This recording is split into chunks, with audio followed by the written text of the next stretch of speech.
You are now watching the Amazin Mets PreGame Show with your hosts, Rob and CP. Let's go Mets! Let's go Mets! Let's go Mets! Let's go Mets! What is up, Mets fans? Welcome back to the Amazin Mets PreGame Show with myself and that cool, smooth-looking guy next to me, CP. What is up, everybody? The Mets are on the West Coast and ready for a very, very tough series against the Los Angeles Dodgers. The Mets are 10-8 on the season, and they got Shawn McMahon on the mound for us, the left-hander, who's been pitching well for the Mets. Struggled his last time out, if I'm not mistaken, but it's good to see him bounce back against a really good Dodger team, a top-heavy lineup Dodger team, as I like to say with this Dodger team, against our nemesis, Yoshi Yamamoto. Chris, how you doing, buddy? I'm doing well, Rob. Strictly business. Shades mean business, and the Mets mean business going to LA. So that's how we're approaching this stream here. So it's great to be here. Great pitching matchup. Hopefully, Shawn McMahon is able to bounce back. Obviously, was struggling with his put-away pitches last go-around. But nonetheless, that's what we got today. And I'm excited to see this game, especially against Mr. Yoshinobu Yamamoto, because we all know how this offseason went. So excited to talk about some Mets baseball. And like I said, I'm on my little tripod here, so apologies if the lighting is a little out of whack. But nonetheless, I appreciate everyone being in the chat. Absolutely. And it's today as the Mets unveiled their City Connect jerseys. A lot of mixed signals. More people like it than not. Again, I rather worry about W's, but again, I know I already purchased all three hats that are available. So I do like the concrete jungle theme and the 7-line theme and all that fun stuff. So make sure all three. Yeah, man. Oh yeah, I'm a hat connoisseur, as you can say. But I'm a hat person. So I saw it. I'm like, it's only $130. Why the hell not? Let me waste more money while I'm at it. Saving a little bit of taxes down south. So what might as well spend it on nonsense. So, all right, let's get to the game, guys. So we see the lineup here today. Obviously, Brett Baty is still not in the lineup. He is feeling a little bit better, but there's not really a timetable for Brett Baty to get back into the lineup. So Joey Wendell is batting ninth and playing third base today. And again, most of the guys that you've seen on a daily basis are in the lineup. So we'll go through the lineup really quick. Nimmo left field, Marte right field, Lindor shortstop, Alonso first base, Stewart DH, Alvarez catching, McNeil second base, Bader center field, and of course Joey Wendell, as I said, playing third base and batting ninth. Chris, what do you think about the lineup against the Dodgers against Yamamoto? Yeah, I think the main thing that I take away here is Jeff McNeil back in the 7-hole. Obviously, had some discussions surrounding where Jeff McNeil is going to be. Obviously, in the first part of the season, has bounced around a lot. We saw that he got comfortable in the 7-hole and started producing a little bit more. Most recently, I believe he was in the 5-hole, but nonetheless, I really do like the 7-hole for Jeff McNeil. I think he keeps the Mets lineup dynamic. And obviously, Jeff McNeil provides just a little bit of like a versatility factor in the back end of the Mets lineup. So I like the transition back to the 7-hole here in Game 1 of this Dodgers series. And we'll continue to see here what DJ Stewart can provide. Obviously, the fifth batter, the 5-hole has belonged to Brett Baty for most of the season so far. Unfortunately, he's not going today, but I do believe we have some running tests going on for Brett Baty, and they said that he still is feeling better, but there's still no timetable given on his return. So that's unfortunate to hear. Was hoping that he could be a part of this lineup. But I do like Francisco Alvarez, man. I was really curious to see if Alvarez was going to be in this lineup after taking a swing off of his wrist in that Pirates series. Obviously stuck the game out, but I just was unsure about how that wrist was going to be feeling. He's giving it a go, and I really do like that 6-7 combination here with Alvarez and McNeil. And obviously Joey Wendell gets to start at the bottom. I think it's a good lineup for what the Mets got going on right now. I think it's a good lineup, and I think that starts with Jeff McNeil going back to the 7-hole where he's most comfortable. So hopefully Lindor, I think the top of the lineup can really use the boost, especially this series, and trying to keep pace with all the runs that the Dodgers may score. So I really think that Lindor can be that catalyst. Like, he has the opportunity to start that and be that catalyst this series. So I'm looking to see how he contributes as well at the top of the lineup. But Starling Marte, man, I'll say this. he has impressed me so far early this season. He's having a good season to start, which is great news. And we talked about in the roundtable, obviously, last night when we were talking about the outfield rotation, right, with Marte, Bader, Nimmo, and Tyrone Taylor. I like the contributions from all four of those outfielders. So I like the lineup in general. It's a matter of execution now, right? Carlos Mendoza is I guess pleasing me in terms of the lineup construction and how he's handling things. Now it's up to the players to go out there and produce. Yeah, absolutely. And that's the interesting thing too. Like Marte's holding his own. He's not 2022 Marte, but he's healthy and he's doing his job, what he needs to do. Had a couple of big hits on the Pirates series, big home run as well. And again, I like Marte in the 2-hole. I said it before the season started. If he's healthy, leave him in the 2-hole. I think that's where he's most successful, and where the Mets are most successful. And the 1 through 4 shouldn't change. I know Lindor, I would push him down in the lineup until he figures it out, but he likes to bat third. So I guess that it's going to, ease his ego a little bit and just let him figure this out himself. But, with the 5th spot and Beatty not there, it's going to be a hit or miss, right? That's basically what it is. DJ Stewart, I would prefer him down in the lineup and put Alvarez 5th and then McNeil 6th. And I know Jeff McNeil is more comfortable in that 7th spot, and that's the reason why Mendoza probably did it. But you got Bader, who's been hitting well as well. I would have pushed him up a little bit more. But again, it's hard to kill Mendoza right now with this lineup because you don't have your 5th hitter right now in Beatty. And that's unfortunate. So he's playing around with this lineup a little bit because he has to. So I wouldn't prefer DJ Stewart in that 5th spot, but I'm not going to kill him. We'll see how it goes. And I mean, for all we know, DJ Stewart will go 2 for 3 with a couple of RBIs, and then he'll shut me up. So at the very least. So as I said with the Dodgers, and I did put the wrong freaking yes, I did. Did I do that? Yes, I did. Of course. So yeah, we already know what I did wrong. We know. Wait, the Dodgers are 12-9, right? 11-7. I don't get that.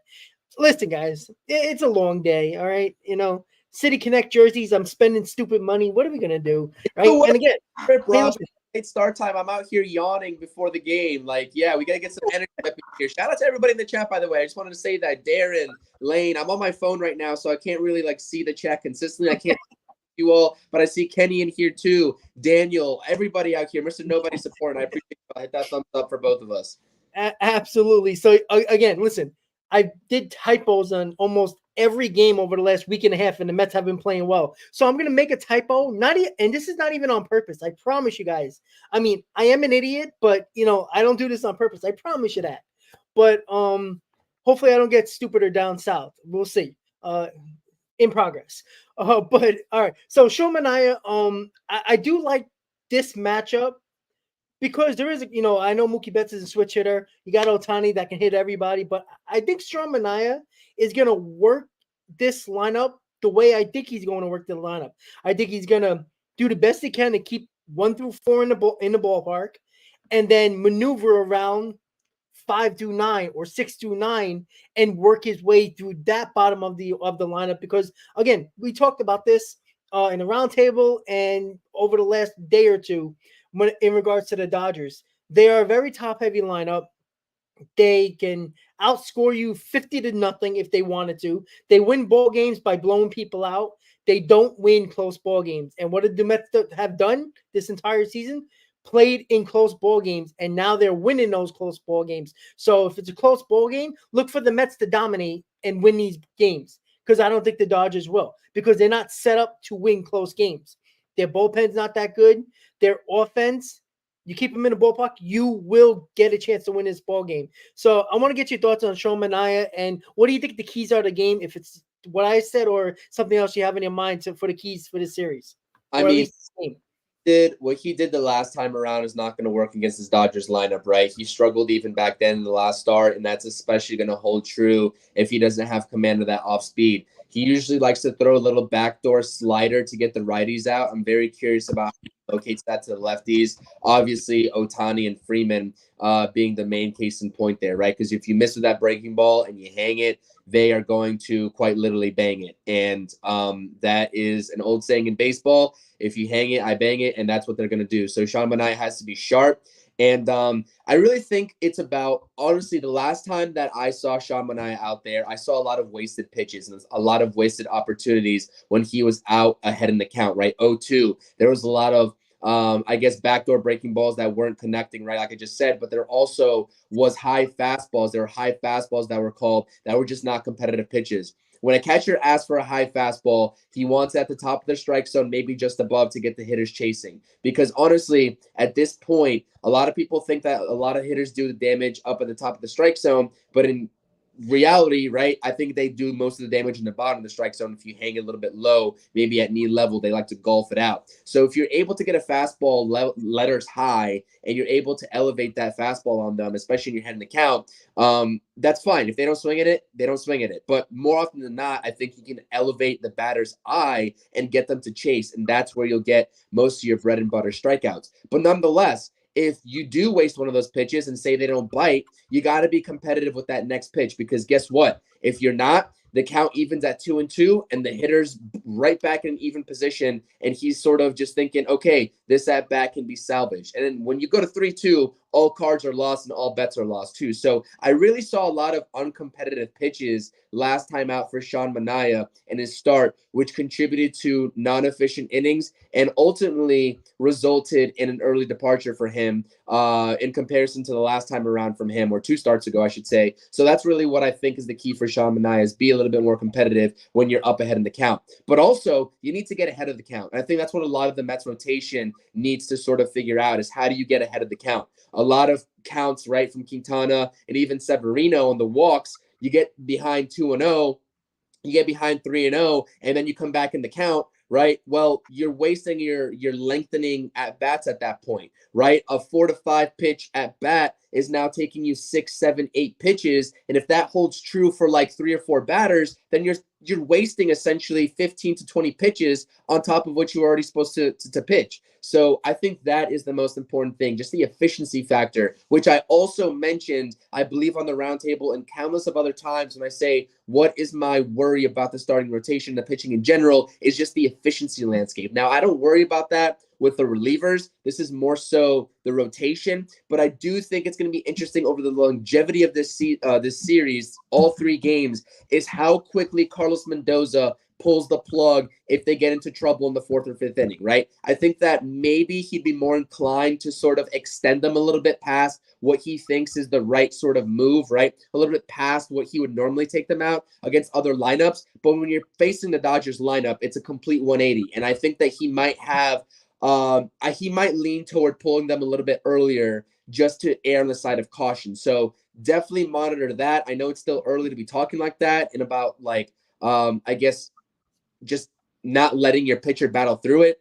But I think that the Mets really do want to take this series and make a statement here this season early on. So I would like to see how this game and this series in general is managed by Carlos Mendoza. So that's my points on the pitching. Like I said, we'll see how Sean Manaea does, and I'm sure we'll talk about it here or tomorrow on the pregame, and we'll go about it that way. But definitely, like, the people at home in the chat, like I said, I'm sorry I can't communicate with you all, can't type out. I have my tripod set up. Don't want to mess that up as I'm talking. But definitely just watch those counts, especially if Manaea gets 1-2, 0-2. Monitor the next 2 pitches and see if they're competitive pitches or if they're just sort of waste pitches, as everyone likes to call it. So that's what I got on that.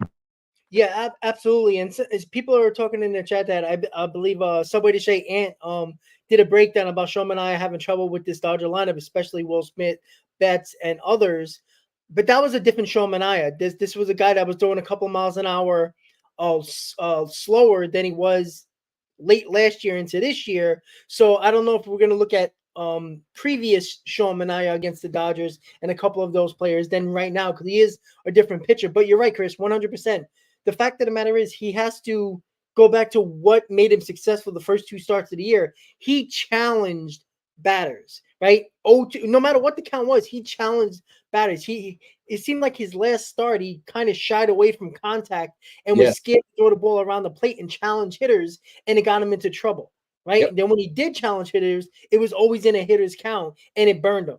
So he has to get ahead in the count. And even if he doesn't get ahead in the count, he can't shy away and get long counts, because long counts means more pitches. More pitches means getting out of the game early, means using more of the bullpen. Again, our bullpen's been very good, but you don't want to use 4, 5, maybe even 6 guys in your bullpen when you really don't have to, right? Yep. Even though they're good and you can trust them, you still don't want to use all that bullpen, especially in the first game of a series, going into the final 2 games of the series. But with Sean Manaea as a whole, he needs to start challenging hitters again, like he did the first 2 starts of the year. He challenged hitters. It was not afraid, regardless of the count. He went after guys, but he definitely needs to get ahead of the counts for sure. I have an input on that because I saw a great comment here, and this especially I forgot who it was through. So it's talk about high heat to lefties. If you can pull that comment up, because I just want to shout that person out. High heat to lefties. This is where you get Freddie Freeman out.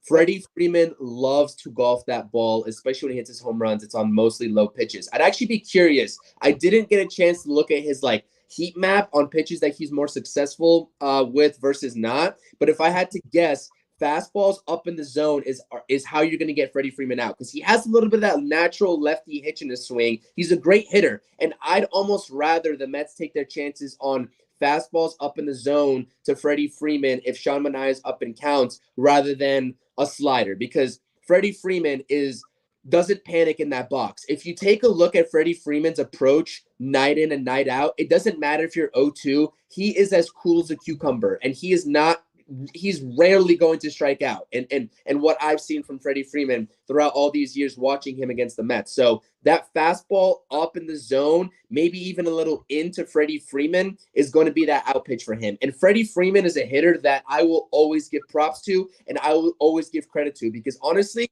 he scares me more. I think he's the number 1 player, the number 1 hitter in this league that scares me the most when Mets pitchers face him, because he's just a tough out. So great comment there. I just had to make note of that. Yeah, you know, he's a smart hitter, right? He's a smart veteran, just a smart all-around hitter. You know, you can have him 0-2 and you think you got him in the bag, and he'll just flick the bat and take it, you know, just hit it over the third baseman's head. You know, he's not afraid of getting a base hit. You know, where a lot of hitters will swing for the fences and, you know, get flustered at an 0-2 count and get a little jittery at the plate right there, and you'll end up, you know, losing that. That batter will lose the at bat. Not Freddie Freeman. It seems like he always battles no matter what the count is. You're absolutely right about that. So that is a great comment. All right, give me 1 second. So when it comes to the Dodgers and the Mets, I guess you can call it rivalry. There hasn't really been a rivalry in the playoffs. There's been a lot of craziness, right? The Dodgers haven't beat them since '88. Obviously, that was a big moment for the Mets when they were still in their quote-unquote prime years in the late '80s. But the Mets have their number in the playoffs. But during the season, the Mets struggled against the Dodgers. They can't beat, especially at Chavez Ravine, is a huge problem for the Mets. I went there in 2021 when the Mets played them, and the Dodgers embarrassed them. Like, it was embarrassing. And by the way, that is a great ballpark. You know, still one of the older ones left. If you can go to that, go to that. It's a really good ballpark. Just make sure you try to keep your mouth shut, because Dodger fans tend to hit people with bottles over their heads in the parking lot. So just be careful when you go there. But I'm feeling confident in this series. I know I shouldn't be feeling like overly confident. I'm not overly confident. I'm confident that I think the Mets kind of like tamed the demon a little bit when it came to facing the Braves in Atlanta. I feel like that made me start feeling a lot of confidence about this team, and not just me and the fans. I think the players itself, in the belief that they can do it. And I hope it takes them, you know, because if that was a series win at Citi Field against Atlanta, it would be nice, but it's still not Atlanta, and we did it in a really good fashion. I mean, we really took it to them, and I hope they take that confidence and that thought process they had in Atlanta and take it to the Dodgers in LA. Because right now, I talked about this with the Braves, Chris. You remember, I said this is the most vulnerable the Braves were right now. And you got to take advantage. You got to get those W's when you can, you know, because they are vulnerable right now with their injuries. The Dodgers, they're not playing that well right now. You got to take advantage of it. Do it now in their ballpark and take advantage and try to get a series win here and get the hell out of there. I think that's the most important thing, Chris. What do you think? Yeah, I agree with you. Can you still hear me, by the way, Rob? Am I still sounding okay? I think you're on mute, buddy. Or no, wait, I don't hear nothing. I didn't get that. Oh, sorry. Could you try again? Sorry. Can you hear me? Can you hear me? Can you hear me? Yeah, I'm sorry. Siri just woke up. Oh, but you can hear good? All good? Yeah. Okay. Yeah. So I was like, I thought that was my end. I was like, wait, hold on, what just happened? No, I agree with you. Get the wins when you can, especially when the Dodgers aren't trotting out the cream of the crop in their starting rotation, right? I mean, this is going to be a good opportunity for the Mets to continue their hot streak. I know they're a little banged up with Brett Beatty, etc.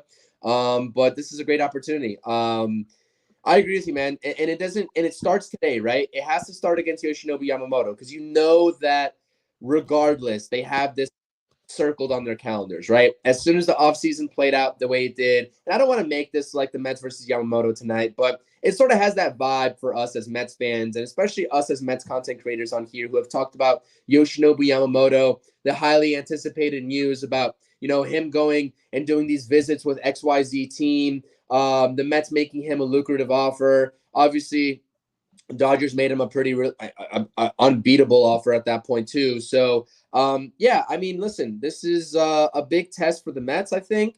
And this is a real test about the resiliency of the Mets, right? Because you have a couple injuries. You don't have some guys that you normally would have in the next month or two. And also, you're playing in a pretty tough away stadium that you've had relative success in the past in LA. But nonetheless, it's not easy playing there. So, I'm actually curious to see how Pete Alonso does this series because he's a notorious Dodger killer at that ballpark. So it's going to be really interesting to see. I really just hope the bats come alive and they stay consistent too because, listen, am I the most confident in this Mets starting rotation to hold up over the course of 162? I think the jury is still out on that for me.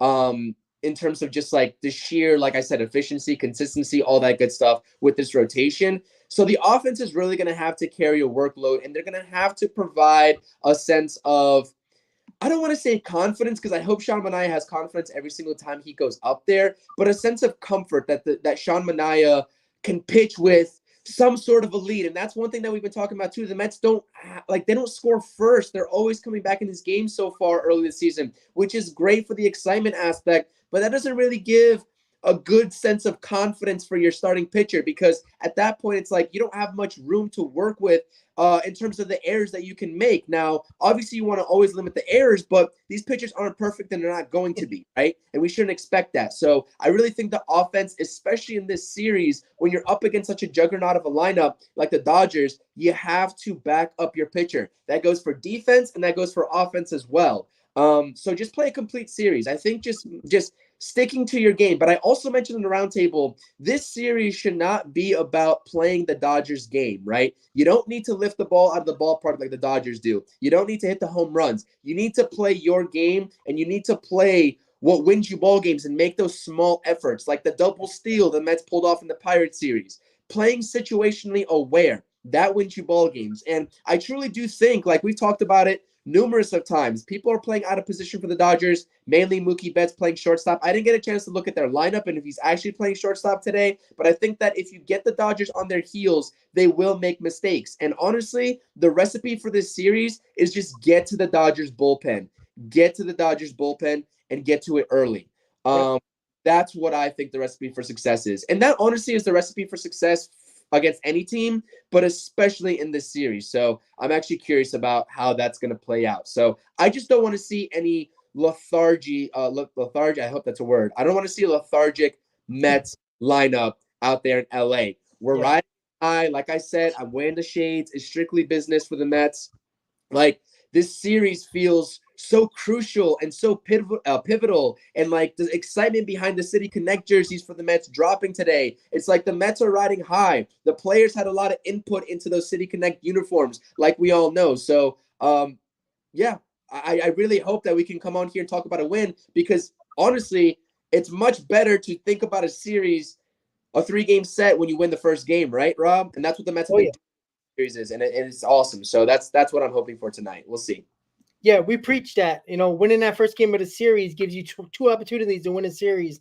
And you win the first game, you know what? They're struggling a little bit. They're going to start pressing a little bit more, and it's only going to help the Mets. And to answer your question, Betts is playing shortstop and leading off. So that's where it is right now. But yeah, you're absolutely right. And like the Mets have to stick to their game. I think that's important. And you made a great point. they got to stick to their game, right? You keep the Dodgers in a ballpark, make them make the plays defensively because their infield defense is atrocious. They're one of the worst infield defenses in baseball. Besides Freeman, everybody else is garbage. Like, you got to put the ball in play with this team because they will make mistakes, and that's the important thing to realize. You got to stick to your game. You got to do certain things when it comes to stealing bases, like you said. You got to do a lot more things the right way and situational hitting, just play the game of baseball the way you've been playing. Don't try to do anything else because it's going to get you. It's going to burn you at some point. The Dodgers are a good team, and you keep them around and you start giving them confidence, they're going to beat you up. It's just that simple. So let's get our final thoughts here. I know you got to run. So let's get your final thoughts here on today's game and in the series as a whole. How are you feeling?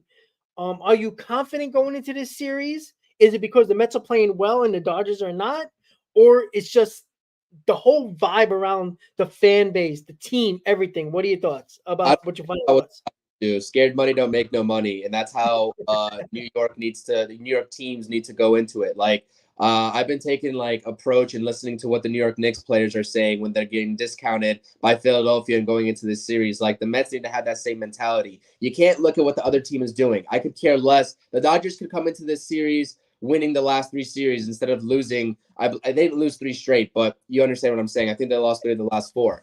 Don't matter. The Mets are playing good baseball, and all I care about is analyzing what the Mets are doing. As long as they're playing good baseball, I truly think they can beat anybody on any given day. That's the MLB. This is professional sports. And listen, the Dodgers roster might be a juggernaut on paper, but this is a human game at the end of the day. You got to go between the lines and perform. And I truly think if the Mets play sound baseball, then we're going to see a good series. Now, if the Mets lose 2 of 3, but I truly feel like the Mets still played good baseball and the Dodgers just flat out beat them, I'll take that all day long. But what I don't want to see is if the Mets, and I'm saying if, I don't want to be a Debbie Downer, if the Mets lose a series and they make a ton of mistakes, that's where me as a fan is like, oh, we let one get away. And this is a pivotal series here in April. Like, this is like the opportunity to be like, we are the real deal and put the league on notice, right? We talk about tempered expectations coming into the season. Nobody's expecting jack squat from the Mets, right? We all hear it. And now people are like, okay, you've heard some rumblings. This team is getting hot, 4 straight series won. And now you get to the best test in baseball, right? So they say, is the Los Angeles Dodgers. So I don't really care what the Dodgers are doing. I don't really take a look at, besides this series, because you mentioned they're struggling, I take a look at, what their record was over the last couple of series that they played. And that doesn't move me too much, man. It really doesn't. We all know teams can get hot at the right time, especially when the Mets are coming in to play them. We know that. We've seen it, right? Struggling teams get right against the New York Mets in seasons prior. Let's not have that happen this series. So my confidence in this team has nothing to do with how the Dodgers are performing. My confidence in this team speaks volumes. We've been getting hype on these streams and we've been talking about these performances because they're genuinely playing good baseball. And they're also haven't hit the apex of their stride yet. I really think that there's a lot more on the table for this Mets team when they fully hit their stride in terms of getting performances across the board consistently from everybody, right? We talk about Alvarez here, who's batting 6 tonight. He has been a little bit quiet recently. Francisco Lindor has been a little quiet recently. Jeff McNeil and Pete Alonso have been picking it up, but we're not seeing the full expectations, the full output from Jeff McNeil that we're used to, right? Joey Wendell here. What are we going to get from the 9 spot? So, like I said, this team hasn't hit their stride yet, but I'm very confident in this series. We'll see at the end of it. Obviously, we'll do a little bit of a recap, especially as we head into the next series. But like I said, my main confidence level and my main sort of priority is how the Mets are playing. And it's undeniable. Don't care who the opponent is. They've been playing great baseball, and that's all I have. Yeah, absolutely. I want to give a shout out to Stephen A for the super chat and the donation to the channel. I hope we will light up Yoshinobu Yamamoto tonight and tonight's game and win the series. So I think we all agree on get Yamamoto out of here. So Stephen, I do appreciate that. So yeah, absolutely, and Chris, I 100% agree. So Chris does got to go, but we're gonna end the stream here because it's always great to end the stream together as a group. So with that said, guys, I'm confident in this series, but it's not the end of the world if you lose this series because we got games against the Giants. But let the Mets play their game. let the Dodgers make the mistakes. That's what the Mets have done well over these last 4 series. They allow the other team to make the mistakes and not play their game. The Mets kind of unravel teams and not make them play their game. When you start, when they start messing up and not playing their game, it benefits the Mets. So that's what they got to do with the Dodgers. So with that said, another Amazin Mets pregame show in the books, guys. We got the City Connects officially unveiled. We got the Dodgers tonight in about 20 minutes or so. So late night for us Mets fans. Chris, enjoy your night. Met fans, enjoy your night. Let's go Mets. We'll see you next time, guys. Have a great night. Go Mets.